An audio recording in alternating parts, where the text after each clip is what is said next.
કરવામાં આવી રહ્યા છે તેના પર નજર કરીએ તો બીબીસીની દિલ્હી સ્થિત ઓફિસમાં આવકવેરા વિભાગનો સર્વે હાથ ધરાયો।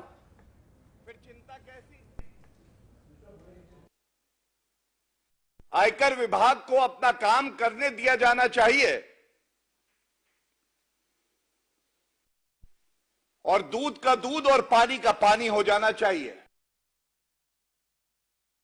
सबसे पहले ये कहना आज गलत नहीं होगा, बीबीसी के अगर कृत्य देखें, जिसके उदाहरण मैं आपके समक्ष अभी पेश करूंगा, तो ये पूरे विश्व की सबसे भ्रष्ट बकवास कॉरपोरेशन हो गई है। और दुख की बात यह है कि बीबीसी का प्रोपेगेंडा और कांग्रेस का एजेंडा एक साथ मेल खाता है। हम सब जानते हैं कि विश्व पटल पर किस तरह से श्री नरेंद्र मोदी जी के नेतृत्व में भारत आगे बढ़ रहा है, G20 की अध्यक्षता कर रहा है। बहुत सी ऐसी शक्तियां हैं जिनको ये बिल्कुल नहीं भाता है, और जब जब भारत आगे बढ़ता है तो ये एजेंसियां हों या राहुल गांधी और कांग्रेस पार्टी और जो राजनीतिक दल विपक्ष में है, उनको बड़ा दर्द होता है। सबसे पहले तो बीबीसी का जो इतिहास है, कलंकित, काला, द्वेष भावना से भारत के खिलाफ कार्य करने का रहा है। और कांग्रेस पार्टी को सबसे पहले तो ये याद करना चाहिए किस तरह से देश की प्रधानमंत्री श्रीमती इंदिरा गांधी जी ने खुद बीबीसी पे बैन लगाया। बीबीसी रिपोर्टिंग करे, निष्पक्ष पत्रकारिता करे,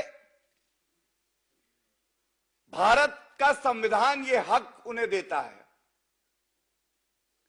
लेकिन किस तरह की पत्रकारिता की आड़ में एक एजेंडा आगे बढ़ाया जाता है, वो मैं आपके समक्ष रख दूं।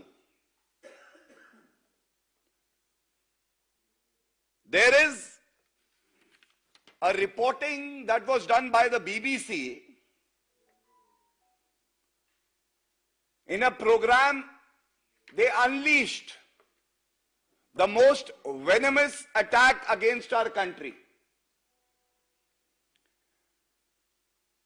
The program presenter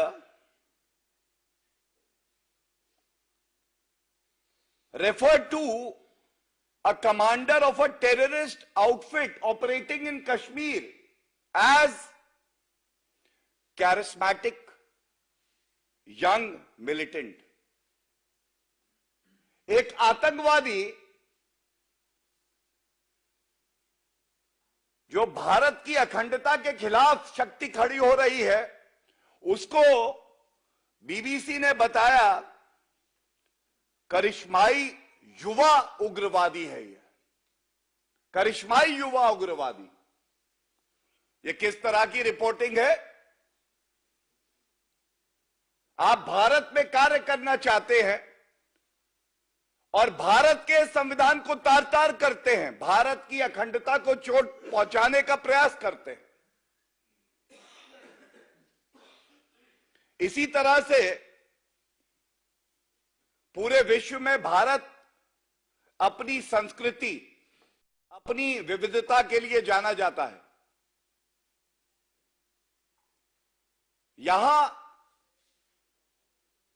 क्या त्योहार हैं, सबके क्या भाव हैं, वो बिना जाने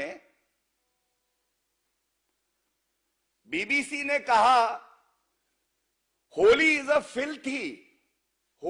filthy festival. BBC, what do you know about the festivals of India?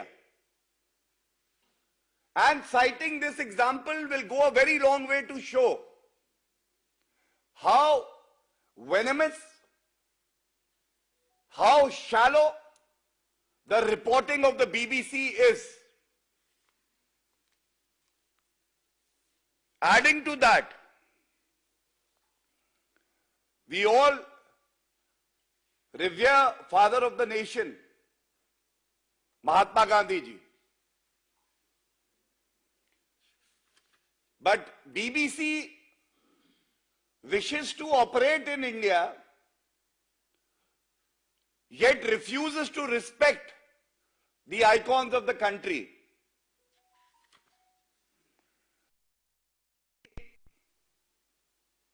Very categorically in a program, and its presenter had the temerity to say that Mahatma Gandhi had failed in his attempt to liberate India in 1946.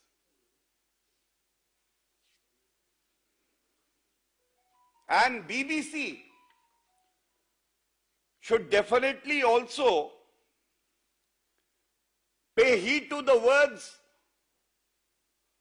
of UK's longest serving Prime Minister, Margaret Thatcher. She had called the BBC as Bolshevik Broadcasting Corporation.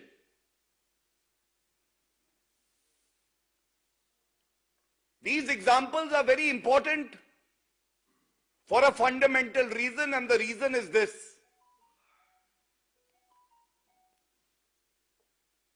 India is a country which gives an opportunity to every organization, every individual, as long as you are willing to abide by the constitution of our country, as long as you do not have a hidden agenda, as long as you don't spew venom, and as long as the facts that you bring out in public domain and you disseminate have a basis. It can't be whims and fancies of a corporation. And this cannot be tolerated. Having spoken about the BBC, there are larger questions to be asked to the opposition parties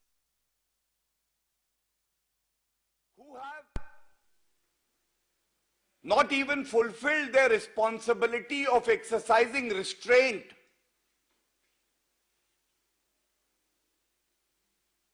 और ये कहना गलत नहीं है। क्यों ऐसा होता है कि कांग्रेस का हाथ देश विरोधियों के साथ हमेशा? पहला सवाल कांग्रेस पार्टी से यह पूछना चाहिए सबको। हम पूछ रहे हैं, जनता पूछ रही है। अगर एक संस्था, कानूनी संस्था अपना कार्य कर रही है और अभी वो कार्रवाई पूरी भी नहीं हुई है, उसका निचोड़, उसका निष्कर्ष बाहर भी नहीं आया है, किस आधार पर कांग्रेस पार्टी, समाजवादी पार्टी, तमाम विपक्षी दल, जो भी देश विरोधी ताकत है, उसके साथ खड़े हो जाते हैं? आपका चरित्र ऐसा क्यों बन गया है कि आप संयम नहीं बरत सकते? आपका चरित्र ऐसा क्यों बन गया है कि जो भी देश विरोधी ताकत होगी, चाहे वो चीन हो, चाहे वो बीबीसी, और कई बार हमने देखा कि आतंकवादियों के साथ कांग्रेस का हाथ, और तमाम ऐसे मुल्क हैं जो भारत के खिलाफ षड्यंत्र करते हैं और उनके साथ कांग्रेस पार्टी खड़ी होती है। यह सवाल आपसे बार बार पूछा जाएगा। पहला, जो कार्रवाई इनकम टैक्स डिपार्टमेंट कर रहा है, अभी वो समाप्त नहीं हुई थी, तो ऐसी क्या जल्दबाजी थी कि इस पे आपने ओछी हल्की घटिया राजनीति करी, क्यों नहीं संयम दिखाया कि रिपोर्ट आने का इंतजार करते। और ये न्यायालय का काम है, वो तय करेगी कि किसी भी जांच एजेंसी का या किसी विभाग का कार्य कानूनी तौर पे सही है या द्वेष भावना से किया गया है। तीसरी बड़ी बात, आप ये भूल जाते हैं कि इसी बीबीसी के खिलाफ जब आपकी सरकार थी तो प्रतिबंध लगाया गया। जब बैन आपने लगाया तो वो ठीक है, लेकिन अगर आयकर विभाग अपनी कार्रवाई कर रहा है तो मोदी जी से नफरत आपकी इतनी है कि आप उसको भी राजनीतिक रंग दे रहे हैं। और सबसे महत्वपूर्ण सवाल जो पूछा जाना चाहिए, कांग्रेस पार्टी क्यों ऐसा चरित्र दिखाती है कि किसी भी संवैधानिक संस्था और कानूनी संस्था पर इनका विश्वास नहीं होता है। चाहे वो देश का सर्वोच्च न्यायालय हो, चाहे वो प्रधानमंत्री का पद हो, चाहे वो भारत की सेना हो, चाहे वो इलेक्शन कमीशन ऑफ इंडिया हो, चाहे वो सीएजी हो, और अब ईडी सीबीआई पे भी आप आरोप लगाते हैं, लेकिन न्यायालय जाते हैं तो आपको कोई रिलीफ नहीं मिलता है।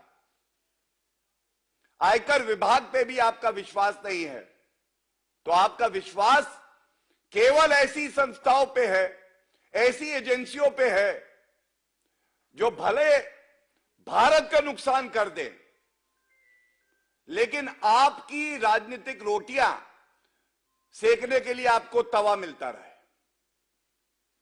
ये बेहद ही निंदनीय है, दुर्भाग्यपूर्ण है।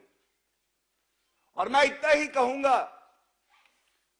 कोई भी जांच एजेंसी हो या कोई भी विभाग हो, अगर वो अपना कार्य कर रहा है और उस पे इस तरह की राजनीतिक रोटियां सेकी जा रही हैं,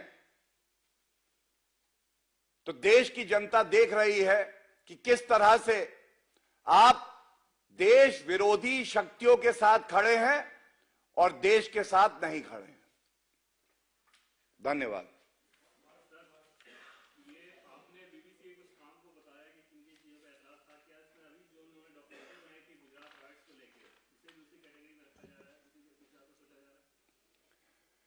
देखिए, मैं एक बात जरूर कहूंगा, खाता ना बही जो भारत का सर्वोच्च न्यायालय कहे वो सही। आपने जो प्रश्न पूछा